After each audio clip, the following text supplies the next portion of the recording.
Order number 2847. I almost ignored the message because it came at 2 a.m.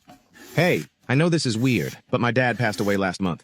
He had this old workshop full of wood he never got to use. Cherry, walnut, some pieces he'd been saving for years. Could you make something from it? Something that would make him proud? I stared at that message for 10 minutes. 3 days later, a box arrived. Inside were pieces of the most beautiful wood I'd ever seen, but also a letter that made me understand why I do this work. My dad spent 30 years collecting this wood. He always said he was saving it for the perfect project, but that project never came. Now I'm left with all these pieces and no idea what to do with them. I thought maybe someone who really understands wood could give them the life my dad never could. I've made hundreds of projects, but I'd never felt this kind of pressure. This wasn't just wood. This was someone's father, someone's memories, someone's love sitting in my workshop waiting for me to do something worthy. I started with the cherry.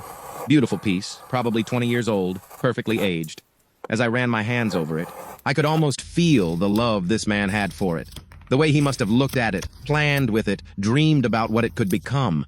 I decided to make a jewelry box. Not just any jewelry box, something that would tell a story. I hand-cut every joint, carved delicate details into the lid, lined it with felt the color of his favorite shirt, according to his son. But here's what got me. As I worked, I started thinking about my own dad, about all the projects we never finished together, about all the things I wish I'd learned from him while I could. By day 3, I was working with tears in my eyes. Not because I was sad, but because I realized what I was really making. I wasn't just crafting a box. I was completing a conversation between a father and son that never got to happen. The box took me 40 hours. I've never spent that long on a single piece. Every detail had to be perfect. Every corner had to be flawless. Because this wasn't just going to sit on a shelf. This was going to carry someone's most precious memories. When I finished, I did something I'd never done before. I made a video of the completed piece and sent it to him before shipping it. His response came an hour later. I'm crying in my car in a parking lot. My dad would have loved this. Thank you for giving his wood the purpose he always wanted it to have. That message is saved on my phone. I read it when I'm having a bad day, when customers complain about prices, when I question why I'm doing this work. Because sometimes woodworking isn't about making furniture.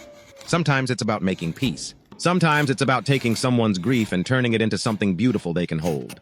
I've kept one small piece of that cherry wood, just a little scrap. It sits on my workbench now, reminding me that every piece of wood has a story. Every project has the potential to mean everything to someone.